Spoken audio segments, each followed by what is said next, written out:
അനുഗ്രഹിക്കപ്പെട്ട നല്ല സമയത്തിനായി ഞാൻ ദൈവത്തെ സ്തുതിക്കുന്നു, സ്തോത്രം ചെയ്യുന്നു.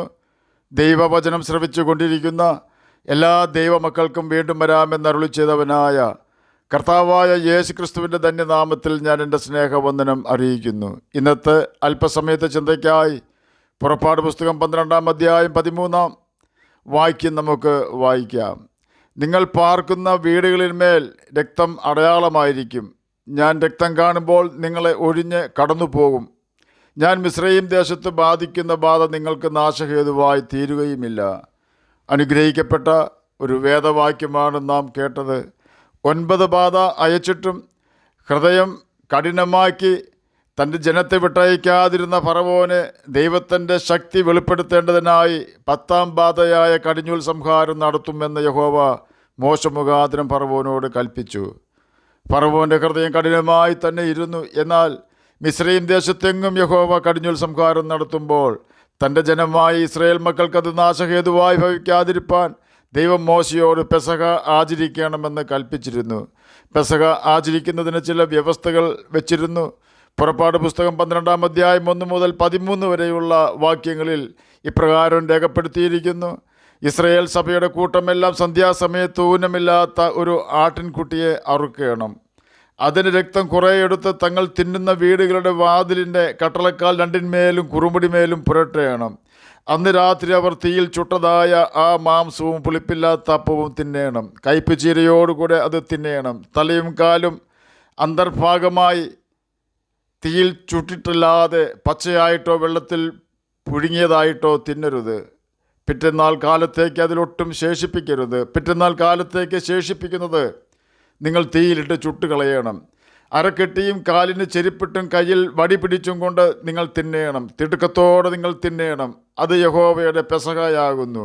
ഈ രാത്രിയിൽ ഞാൻ മിസ്രയീം ദേശത്തുകൂടെ കടന്ന് മിസ്രയീം ദേശത്തുള്ള മനുഷ്യൻ്റെയും മൃഗത്തിൻ്റെയും കടിഞ്ഞൂലിനെ ഒക്കെയും സംഹരിക്കും. മിസ്രയീമിലെ സകല ദേവന്മാരിൽ ഞാൻ ന്യായവിധി നടത്തും. ഞാൻ യഹോവയാകുന്നു. നിങ്ങൾ പാർക്കുന്ന വീടുകളിൽ മേൽ രക്തം അടയാളമായിരിക്കും. ഞാൻ രക്തം കാണുമ്പോൾ നിങ്ങളെ ഒഴിഞ്ഞ് കടന്നു പോകും. ഞാൻ മിസ്രയീം ദേശത്തെ ബാധിക്കുന്ന ബാധ നിങ്ങൾക്ക് നാശഹേതുവായി തീരുകയുമില്ല. പുറപ്പാട് പുസ്തകം 12-ാം അധ്യായം 6 മുതൽ 13 വരെയുള്ള വാക്യങ്ങളാണ് നാം കേട്ടത്. മോശെ മുഖാന്തരം യഹോവ കൽപ്പിച്ചതുപോലെ തന്നെ ഇസ്രായേൽ ജനം ചെയ്തു. ആട്ടിൻകുട്ടിയുടെ രക്തം കട്ടളക്കാൽ രണ്ടിന്മേലും കുറുമുടിമേലും തേച്ചു. അർദ്ധരാത്രിക്കോ സിംഹാസനത്തിലിരുന്ന ഫറവോൻ്റെ ആദിജാതൻ മുതൽ കുണ്ടറയിൽ കിടന്ന തടവുകാരൻ്റെ ആദിജാതൻ വരെയും മിസ്രയീം ദേശത്തിലെ ആദിജാതന്മാരെയും മൃഗങ്ങളുടെ കടിഞ്ഞൂലുകളെയും എല്ലാം യഹോവ സംഹരിച്ചു. ഫറവോനും അവൻ്റെ സകല ഭൃത്യന്മാരും സകല മിസ്രയീമിലും രാത്രിയിൽ എഴുന്നേറ്റു. മിസ്രയീമിൽ വലിയ ഒരു നിലവിളി ഉണ്ടായി. ഒന്നും മരിക്കാതെ ഒരു വീടുമുണ്ടായിരുന്നില്ല. അപ്പോൾ അവൻ മോശയെയും അഹരോനെയും രാത്രിയിൽ വിളിപ്പിച്ചു. നിങ്ങൾ ഇസ്രായേൽ മക്കളുമായി എഴുന്നേറ്റ് എൻ്റെ ജനത്തിൻ്റെ നടുവിൽ നിന്നും പുറപ്പെട്ട് നിങ്ങൾ പറഞ്ഞതുപോലെ പോയി യഹോവയെ ആരാധിപ്പിൻ. നിങ്ങൾ പറഞ്ഞതുപോലെ നിങ്ങളുടെ ആടുകളെയും കന്നുകാലികളെയും കൂടെ കൊണ്ട് പൊയ്ക്കൊള്ളുവിൻ. എന്നെയും അനുഗ്രഹിപ്പിൻ എന്ന് പറഞ്ഞു. മിസ്രയീമ്യർ ജനത്തെ നിർബന്ധിച്ചു. വേഗത്തിൽ ദേശത്തു നിന്നും അയച്ചു.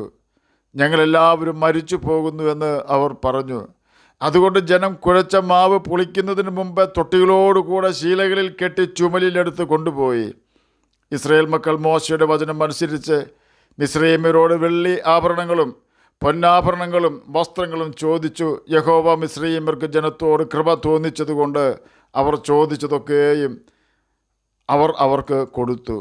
അങ്ങനെ അവർ മിസ്രയീമ്യരെ കൊള്ളയടിച്ചു. പുറപ്പാട് പുസ്തകം 12-ാം അധ്യായം 29 മുതൽ 36 വരെയുള്ള വാക്യങ്ങളാണ് നാം കേട്ടുകൊണ്ടിരുന്നത്. മിസ്രയീമ്യരുടെ ആദ്യജാതന്മാർ മരിക്കുമ്പോൾ ഇസ്രായേൽ മക്കളുടെ ആദ്യജാതന്മാർ എല്ലാം സംരക്ഷിക്കപ്പെട്ടു. കാരണം ഊനമില്ലാത്ത ആട്ടിൻകുട്ടിയുടെ രക്തം അവർ യഹോവയുടെ കൽപ്പന പ്രകാരം കട്ടളക്കാലുകളിന്മേലും കുറുമ്പടിമേലും പുരട്ടിയിരുന്നു. ആട്ടിൻകുട്ടിയുടെ രക്തം വ്യവസ്ഥ പ്രകാരം പുരട്ടിയിരുന്ന വീടുകളിൽ രക്തത്തിൻ്റെ അടയാളം ഉള്ളതിനാൽ ആ വീടുകളെ സംഹാരകൻ വിട്ട് കടന്നുപോയി. രക്തമടയാളമുള്ളതിനെ തുടരുതെന്ന് കർത്താവ് കൽപ്പിച്ചിരുന്നു. ഇസ്രായേൽ മക്കളുടെ മിസ്രയീം അടിമത്തത്തിൽ നിന്നും കർത്താവ് ഊനമില്ലാത്ത ആട്ടിൻകുട്ടിയുടെ രക്തത്താൽ ജനത്തെ രക്ഷിച്ചു. മരുഭൂയാത്രയിൽ പല പ്രതിസന്ധികൾ തരണം ചെയ്ത് മുന്നോട്ട് പോയ ഇസ്രായേൽ മക്കൾ യെരിഹോ കോട്ട പിടിക്കുന്നതിന് മുമ്പായി 2 ഒറ്റുകാരെ യെരിഹോവിലേക്ക് അയച്ചിരുന്നു. അവിടെ ചെന്ന് ഒറ്റുനോക്കുവാൻ പോയവർ ആ രാജ്യത്തിൻ്റെ പിടിയിലാകുമെന്ന ഘട്ടം വന്നപ്പോൾ പട്ടണമതിലിന് മുകളിൽ താമസിച്ചിരുന്ന രാഹാബ് എന്ന സഹോദരി ഒറ്റുകാരെ സംരക്ഷിച്ചു. യെരിഹോ കോട്ട ഇസ്രായേൽ മക്കൾ നശിപ്പിക്കുമ്പോൾ ഈ സ്ത്രീയെ രക്ഷിക്കാമെന്ന വ്യവസ്ഥയിലായിരുന്നു ഇവരെ ആ സ്ത്രീ രക്ഷിച്ചത്.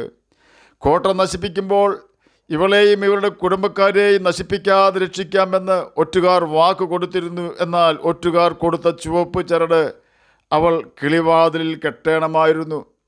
ഇസ്രായേൽ ജനം യെരിഹോ കോട്ട തകർത്ത് പട്ടണം പിടിച്ചപ്പോൾ രാഹാബ് തൻ്റെ കിളിവാതിലിൽ ചുവപ്പ് ചരട് കെട്ടിയിരുന്നതിനാൽ യഹോവയുടെ ന്യായവിധിയിൽ നിന്നും രക്ഷപ്പെട്ട് യെരിഹോ നിവാസികളോടുകൂടെ നശിക്കാതിരുന്നു.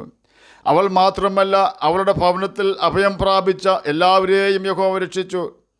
രാഹാബിനും കുടുംബത്തിനും ന്യായവിധിയിൽ നിന്നും രക്ഷയായത് ഒറ്റുകാരുടെ വാക്കുകേട്ട് രാഹാബ് കിളിവാതിലിൽ കെട്ടിയ ചുവപ്പ് ചരടായിരുന്നു. യോശുവയുടെ പുസ്തകം 2-ാം അധ്യായത്തിൽ ഇതിനെക്കുറിച്ച് വ്യക്തമാക്കിയിട്ടുണ്ട്. ഒന്നാമത്തെ വിഭാഗമായ ഇസ്രായേൽ മക്കൾ സംഹാരകരിൽ നിന്നും രക്ഷപ്പെട്ടത് സംഹാരകരിൽ നിന്നും രക്ഷപ്പെട്ട് മിസ്രയീമ്യ അടിമത്തത്തിൽ നിന്നും മോചിതരായത് ഊനമില്ലാത്ത ആട്ടിൻകുട്ടിയുടെ രക്തം അടയാളമായി വീടിൻ്റെ കട്ടളക്കാൽ രണ്ടിന്മേലും കുറുമ്പടിമേലും പുരട്ടിയതിനാൽ ആണെങ്കിൽ രാഹാബ് എന്ന സഹോദരി ന്യായവിധിയിൽ നിന്നും രക്ഷപ്പെട്ടത് ഒറ്റുകാരെ രക്ഷിച്ച് കിളിവാതിലിൽ ചുവപ്പ് ചരട് കെട്ടിയതിനാലാണ്. ആട്ടിൻകുട്ടിയുടെ രക്തത്തിൻ്റെ അടയാളവും ചുവപ്പ് ചരടും ഒരു വലിയ കൂട്ടം ജനത്തെ രക്ഷിച്ചത് ചെയ്യുവാൻ കർത്താവും ഒറ്റുകാരും പറഞ്ഞ കാര്യം അതുപോലെ തന്നെ അനുസരിച്ചതിനാലാണ്. ആകയാൽ അനുസരണത്തിന് ദൈവം വലിയ മാന്യത കൽപ്പിക്കുന്നുണ്ടെന്ന് നാം മനസ്സിലാക്കി നമ്മുടെ കർത്താവിനെ അനുസരിക്കുന്നതിൽ നമുക്ക് ഉത്സാഹം കാണിക്കാം. പുതിയ നിയമസഭയായി നമുക്ക് സാത്താൻ്റെ അധികാരത്തിൽ നിന്നും സാത്താൻ്റെ ബന്ധനത്തിൽ നിന്നും വിടുതൽ ലഭിച്ചത് യേശു ക്രിസ്തുവിൻ്റെ നിർമ്മലമായ രക്തത്താലാണ്. യേശുവിൻ്റെ രക്തത്തിൻ്റെ പ്രത്യേകത അത് ഹാബേലിൻ്റെ രക്തത്തെക്കാൾ ഗുണകരമായി സംസാരിക്കുന്നു എന്നതാണ്. യേശുവിൻ്റെ രക്തം നമ്മുടെ സകല പാപവും പോക്കി നമ്മെ ശുദ്ധീകരിക്കുന്നതാണ്. മിസ്രയീമിൽ നിന്നും ഇസ്രായേൽ മക്കളെ വീണ്ടെടുക്കുവാനായി അർക്കപ്പെട്ട കുഞ്ഞാടിൻ്റെ രക്തത്തിന് ഒരു ശക്തിയുമില്ലായിരുന്നു. സംഹാരകനെ ദൈവ ജനത്തിൻ്റെ ഭവനം കണ്ട് ഒഴിഞ്ഞു പോകുവാനും തൻ്റെ ജനം തന്നെ അനുസരിക്കുമോ എന്ന് ടെസ്റ്റ് ചെയ്യുന്നതിനുമായിരുന്നു പെസഹ ആചരിക്കുവാനും രക്തം പുരട്ടുവാനും യഹോവ കൽപ്പിച്ചത്. എന്നാൽ യേശുവിൻ്റെ രക്തം അപ്രകാരമല്ല. ആ രക്തത്തിന് ശക്തിയുണ്ട്. ആ രക്തം വിശുദ്ധമാണ്. അനേകം പാപികളുടെ പാപത്തിന് മറുവിലയായി ചൊരിഞ്ഞ രക്തമാണത്. നാം ചെയ്യുന്ന പാപം ഏറ്റുപറഞ്ഞ് വീണ്ടും ഇനി പാപം ചെയ്യുകയില്ല എന്ന് ദൈവത്തിന് വാക്ക് കൊടുക്കുമെങ്കിൽ നാം നമ്മുടെ കണ്ണുകൊണ്ട് കാണുന്നില്ലെങ്കിലും യേശുവിൻ്റെ രക്തം നമ്മുടെ ഹൃദയത്തിൻ്റെ കാഠിന്യം മാറ്റുകയും നമ്മുടെ പാപം കഴുകിക്കളയുകയും നമ്മുടെ ഹൃദയത്തിൽ ദൈവം പാപക്ഷമ തന്നതിൻ്റെ ആശ്വാസം അനുഭവിക്കുവാൻ ഇടയാവുകയും ചെയ്യുന്നു. നമുക്ക് പാപമില്ല എന്ന് നാം പറയുന്നുവെങ്കിൽ നാം ക്രിസ്തുവിനെ അസത്യവാദിയാക്കുന്നുവെന്ന് ബൈബിളിൽ രേഖപ്പെടുത്തിയിരിക്കുന്നു. നാം യേശുവിൽ വിശ്വസിച്ച് അവൻ്റെ സ്വഭാവം പഠിച്ച് അവൻ്റെ സ്വഭാവം അനുസരിക്കേണ്ടത് അത്യാവശ്യമാണ്. ഇന്ന് അനേകർ യേശുവിൻ്റെ മക്കളാണെന്ന് പറയുകയും അവൻ്റെ സ്വഭാവം അനുസരിക്കാതിരിക്കുകയും ചെയ്യുന്നു. ദൈവസന്നിധിയിൽ അത് വലിയ പാപമാണെന്ന് നാം മനസ്സിലാക്കണം. ഒരുവൻ യേശുവിനെ അനുഗമിക്കണമെങ്കിൽ അവരുടെ പാപം ഉപേക്ഷിക്കണം. അങ്ങനെയുള്ള വ്യക്തികൾക്ക് യേശു തൻ്റെ രക്തം അടയാളമായി വയ്ക്കുന്നു. യേശുവിനെ അനുസരിക്കുന്നവർക്ക് പരിശുദ്ധാത്മാവിനാൽ മുദ്ര ലഭിക്കുന്നു. നാം പാപം ചെയ്യുമ്പോൾ രക്തത്തിൻ്റെ അടയാളവും പരിശുദ്ധാത്മാവിൻ്റെ മുദ്രയും നമ്മിൽ നിന്നും മാഞ്ഞു പോകുന്നു. അഥവാ പരിശുദ്ധാത്മാവ് കെട്ടുപോകുന്നു. അതായത് പരിശുദ്ധാത്മാവിൻ്റെ പ്രവൃത്തി നമ്മുടെ ഹൃദയത്തിൽ നടത്തുവാൻ കഴിയാത്ത വിധം സാത്താൻ നമ്മുടെ ഹൃദയത്തിൻ്റെ കൺട്രോൾ ഏറ്റെടുക്കുന്നു. ഏത് വ്യക്തിയുടെ ഹൃദയത്തിലാണോ പരിശുദ്ധാത്മാവും മാനസാന്തരവും ഉണ്ടാകുന്നത്, ആ വ്യക്തിയുടെ പാപം യേശുവിൻ്റെ രക്തത്താൽ പിതാവ് ക്ഷമിക്കുകയും ആ വ്യക്തിയെ പരിശുദ്ധാത്മാവിനാൽ മുദ്രയിടുകയും ചെയ്യുന്നു.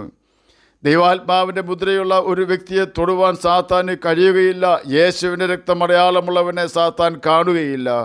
എപ്പോഴാണോ നാം വീണ്ടും പാപം ചെയ്യുന്നത്, ആ സമയം തന്നെ രക്തമടയാളവും പരിശുദ്ധാത്മാവിൻ്റെ മുദ്രയും നീങ്ങിപ്പോകുന്നു. സാത്താൻ ആ വ്യക്തിയിൽ കടന്നുകൂടുകയും ആ വ്യക്തി മുഴുപാപിയായി തീരുകയും ചെയ്യുന്നു. ആകയാൽ എന്നെ കേൾക്കുന്ന പ്രിയ ദൈവമകളെ, യാതൊരുവിധ പാപവും നമ്മിൽ ഉണ്ടാകുന്നില്ല എന്ന് ഉറപ്പുവരുത്തി നമുക്ക് ജീവിക്കാം.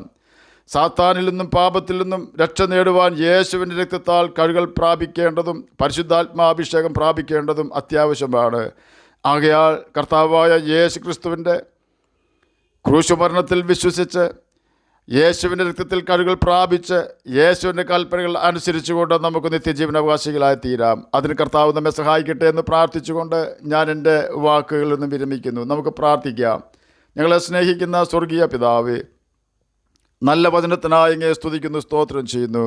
എന്നെ കേൾക്കുന്ന ഏതെങ്കിലും പ്രിയപ്പെട്ടവർ അങ്ങയെ തിരിച്ചറിയാതിരിക്കുന്നുവെങ്കിൽ അങ്ങയെ തിരിച്ചറിയുവാൻ കൃപ അവർക്ക് കൊടുക്കണമെന്ന് പ്രാർത്ഥിക്കുന്നു. രോഗത്താൽ ഭാരപ്പെടുന്നവർക്ക് രോഗസൗഖ്യം കൊടുക്കണമേ. അങ്ങയുടെ വചനം പ്രമാണിച്ച് ഈ ഭൂമിയിൽ ജ്യോതിഷികളെപ്പോലെ തിളങ്ങുവാനും നിത്യജീവനാവകാശികളായി തീരുവാനും അടിയനെ കേൾക്കുന്ന അങ്ങനെ കുഞ്ഞുങ്ങളെ സഹായിക്കണമേ.